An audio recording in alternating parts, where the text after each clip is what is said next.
I'm bringing you this video as an avid Final Fantasy fan, in case you're interested in getting into a collectible card game featuring your favorite Final Fantasy worlds and characters. We'll think about both collecting the cards as well as playing the actual card games. I'll give you some background on my relationships to these cards, dive into differences for consideration, and share pros and cons between these two Final Fantasy options. However, as you can already tell from this video, I've been collecting cards from both games. So if you're a super fan of Final Fantasy like me, that might be the route for you too. And if you have experience with one or both of these games, please share your thoughts in the comments. And be sure to subscribe to our channel to keep up with all of our fun new releases. Excalipurr! I have a long history with both Magic the Gathering and Final Fantasy. Final Fantasy IV on the Super Nintendo was my first experience with the series in 1992, followed by picking up the original Final Fantasy on NES because my family loved the game so much. When it comes to Magic the Gathering, I distinctly remember my first foray into this world was picking up an Ice Age pre-made deck at the mall. So this would have been around the year 1995, only a couple of years after this card game phenomenon started. I've played other collectible card games like Pokemon and plenty of board and card games, so I'm not opposed to picking up a new system and learning it like I did with the Final Fantasy TCG a couple of years ago.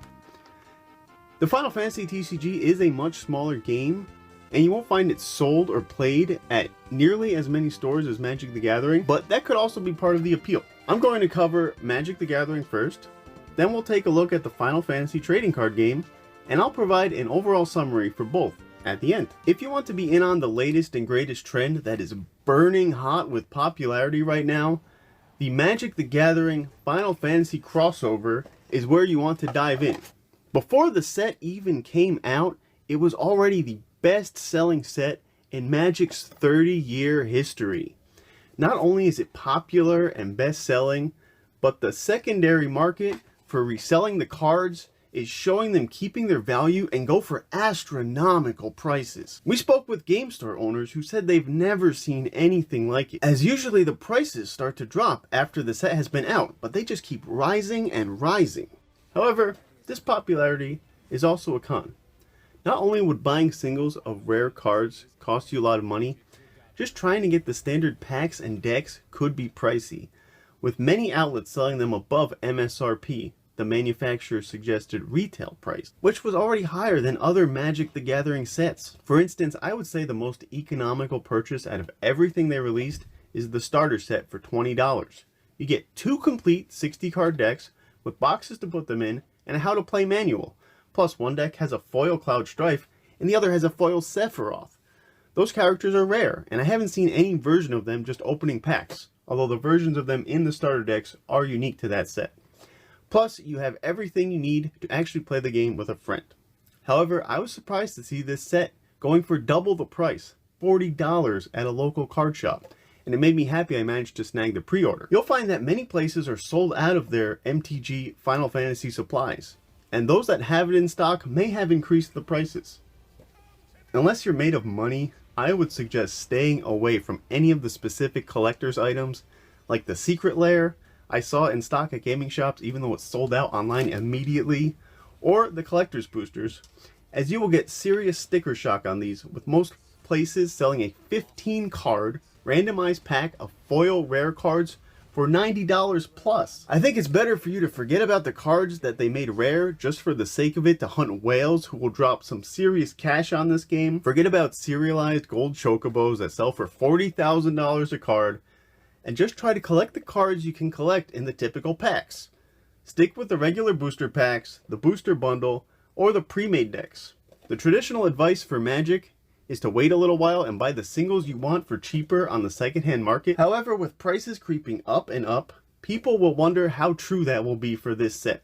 If you want to actually play the game at hobby gaming shops and even play competitively, Magic the Gathering Final Fantasy is a perfect choice.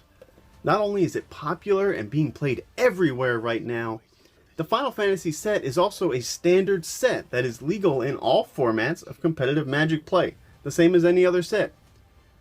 It will be legal and standard until it gets rotated out for new sets in 2028. However, if you play the vintage or legacy formats, you're able to use cards from all sets except specifically banned ones. So Final Fantasy will always be allowed there. But if you want to play casually, Magic could also be a good choice, as you're more likely to find friends who already know how to play Magic, so they could easily join you in a game featuring Final Fantasy Magic the Gathering cards. Another option is that you can play digitally with the Magic the Gathering Arena app on phone or PC. There is some synergy with the physical cards here, as I was able to unlock my 2 Final Fantasy starter decks in the app via a code that came with the box. You may find this a fun way to supplement the cardboard version, or a better option to just chill on your own and not have to interact with anyone directly. I've also seen people mention that you could play Magic the Gathering on unofficial websites like untap.in. This can be a good option if you're tight on cash or you know that you could struggle with spending too much on a collectible game like this. If you're more interested in the collecting element, Magic the Gathering is also a good choice, because the set features mostly original art, with the largest assortment of Final Fantasy artwork ever compiled for a single game. There are some rare cards that are iconic art from Amano, Nomura, and even renders or pixel art from the original games, as well as some previously unseen concept art. However, the vast majority of cards are original paintings of iconic scenes, characters, items, and scenarios from the games you already know and love. A huge part of the fun collecting this set will be enjoying the beautiful art and experiencing these games in a new way. I absolutely love the idea of ludonarrative cohesion, when the game mechanics blend seamlessly with the fantasy world being depicted. So even with a passing knowledge of Magic's game mechanics, you could enjoy seeing how the stories of Final Fantasy come alive in card format. This is what completely sold me on the game the first time I saw a preview. If you've played Final Fantasy IV, you know that Cecil's quest for redemption is represented in the video game as a job change to a different character class. Dark Knight abilities in Final Fantasy damage the user's HP, which is represented on this card.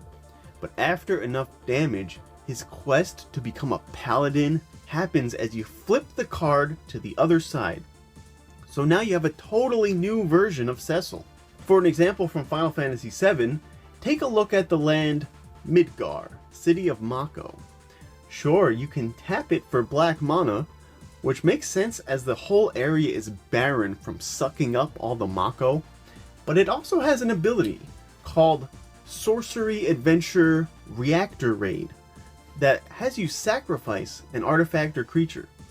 Clearly, this represents Avalanche bombing the Mako reactors at the beginning of the game. The set is chock full of cards with this kind of connection to the games, and I get a lot of enjoyment out of just looking through them and imagining how the mechanics line up with what happens in the Final Fantasy games.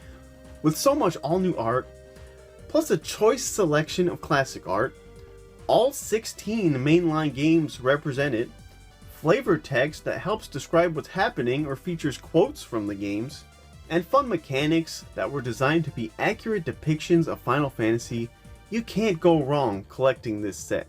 Now, a final point here as we transition to the other game.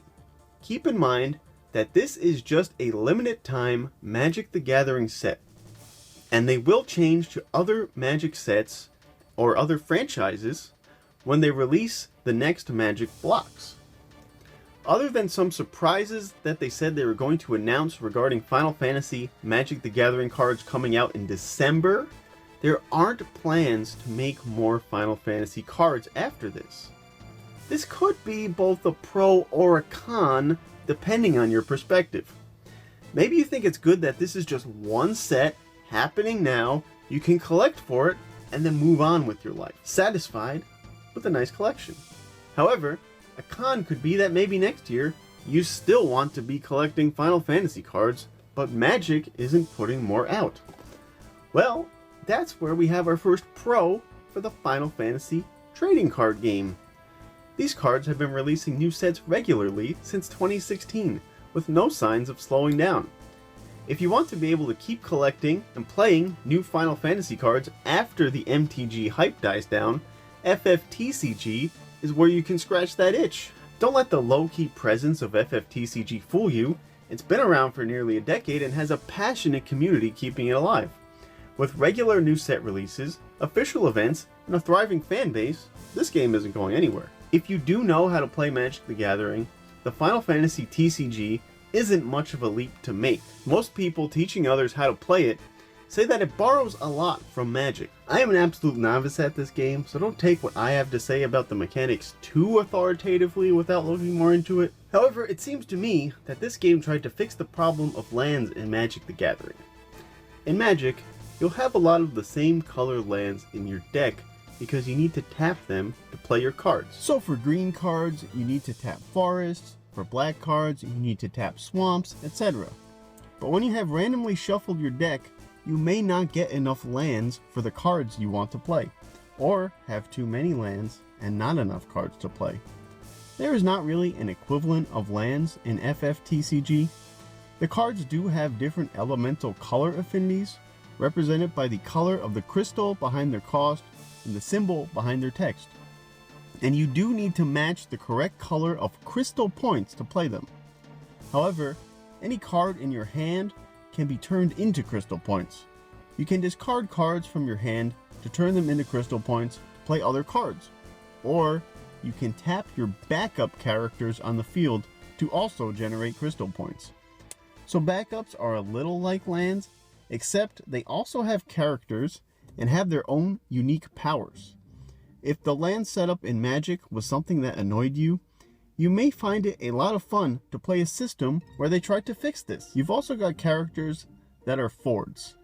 These are like your creatures in Magic and will have a big number in the bottom right, like 8,000, which is like the power and toughness in Magic combined into one stat that represents both attack power and HP. There are also monster cards with unique abilities and summon cards that work similar to instants in Magic.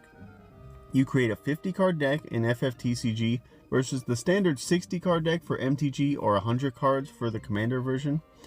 FFTCG is considered more straightforward than MTG, which many view as a positive because it's easier to follow what is happening with the abilities in any game and matches go faster. This also makes it easier to build decks. Final Fantasy TCG is much smaller of a game in popularity and support than Magic the Gathering. A common fan complaint is that Square Enix doesn't support or promote the game very much, treating it as merchandise in support of their video games, just like their statues or figures. Fans have been clamoring for a digital version that would help people learn to play and spread the word about the game, but there's no sign of that happening. Nevertheless, it being a smaller game could also be a benefit. I have found the communities around this game very supportive, both online and in person. Since it's a smaller game, they're excited to help newbies who are interested in it. If a local game store in your area carries the game, that would be a great community to join and start playing. If you're interested in competitive play, you'd be looking at less barrier to entry with FFTCG. FFTCG is also not an expensive game, especially compared to Magic the Gathering Final Fantasy. I've been getting the FFTCG booster packs at my local Japanese shop for $4 each versus $7 for MTG. The prices online don't tend to be too bad, and fans recommend buying the anniversary boxes, which provide reprints of a lot of the best cards for a reasonable price. FFTCG is definitely easier on the wallet than Magic, especially if you're just getting started. Overall, you'll find it more affordable to build decks and collect cards. When it comes to the collecting aspect, I first have to note that the backs of these cards have a treatment applied that gives them some texture and makes them feel very premium. The art featured on the cards runs the gamut of anything you could expect to find in Final Fantasy. There is really a wide range of art. I don't know what the definitive breakdown is, but the vibe I have from my own collecting is that a lot of the art is character concept art from the games and the official renders from the 3D games. Of course, this includes classic Amano paintings, which can be the very rare and valuable cards. You'll sometimes see screenshots from the games, although I can't remember seeing any pixel art versions, which I did get one of from FF6 and MTG. And there is original art too. I have the impression that they've been adding more original art as the sets continue, and the cards featuring the all-new art of the famous main characters have been the most rare and valuable in recent sets. You're also going to get deep cuts in FFTCG. While Magic the Gathering only included the 16 mainline games, FFTCG features everything. If a spin-off like Final Fantasy Tactics is your favorite, it's represented here. Even that obscure mobile game you forgot about or didn't even know existed is represented here, which could be both a blessing and a curse. Since I primarily enjoy collecting the cards, I do wish there was flavor text on the FFTCG cards. I would say there is less flavor in the writing of the cards in general, possibly because it's a smaller game that they are writing in Japanese and know it needs to be translated for a worldwide release. Aside from the absence of flavor text, an example of what I mean is that I'm looking at, for instance, different versions of Cloud in FFTCG. Cloud from Advent Children, Cloud from Kingdom Hearts, Cloud from Dissidia. They are all just called Cloud. Whereas in Magic the Gathering, each version of Cloud has an evocative title added. So we have Cloud, Ex-Soldier, Cloud, Midgar Mercenary, Cloud, Planet's Champion. So the FFTCG is a little simpler in text and presentation, and you'll have to use your imagination more to figure out why the characters have the abilities given to them. So to summarize everything, here are the pros of the Magic the Gathering Final Fantasy set.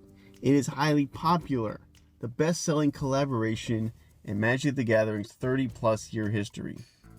There's competitive play.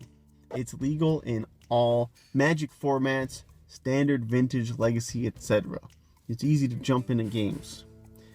It has fun ludonarrative mechanics. The game mechanics reflect iconic Final Fantasy lore, like we saw with the examples of Cecil or Midgar. And there's iconic artwork. It includes tons of all-new art and some classics such as Amano and Nomura's pieces. There's also digital integration. You can play the set in Magic the Gathering Arena, and there's at least some limited card support because I got my decks in it. And as for the cons, it's expensive. You're looking at high prices for packs, singles, and especially the limited edition items like collector's boosters. I would just recommend staying away from those. And there's no future here. This is a one-time release with no confirmed future Final Fantasy cards. You're also looking at the secondary market inflation. The prices continue to rise, making it more difficult for casual collectors. Now, as for the Final Fantasy trading card game, the pros are that it's affordable. Packs and boxes are more budget friendly compared to Magic the Gathering. There's a lot of art variety. There's new and classic imagery from all manner of Final Fantasy media. There are frequent releases. It's regular, it's consistent, there's ongoing content that you can collect or even play with. It's got a supportive community. It may be smaller, but that makes it a close-knit community with strong local and online support. And there's no land mechanic. It uses this crystal point system, and in general, it's simplifying the gameplay over Magic, which can be a pro. And there's wide franchise coverage. It features content from all 16 mainline Final Fantasy games, as well as spin-offs like Final Fantasy Tactics, Dissidia. You're even looking at things like Crystal Chronicles. And it's cheaper entry. There's a lower barrier to competitive play with affordable cards and good community support. Now as the cons, for the FFTCG, it is less popular. Smaller base means fewer competitive events and mainstream recognition. It could be more difficult to find places to play the game and purchase the cards in your area. There's no digital version.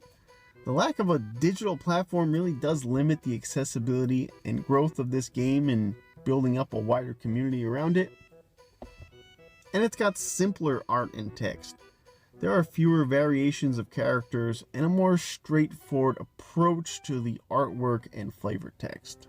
There are limited promotions. Square Enix's marketing is minimal, reducing awareness outside of the dedicated fan base. So there you have it. As for me personally, I'm going to keep dabbling in both primarily just because Final Fantasy is my favorite series, and I'm always happy to have more Final Fantasy in my life. But let me know your thoughts in the comments. Have you tried either? Are you a Final Fantasy fan who's considering playing a trading card game for the first time? And if you have tried them, what are your thoughts? Do you have any favorite cards you've gotten? See you in the next one. Excalipurr.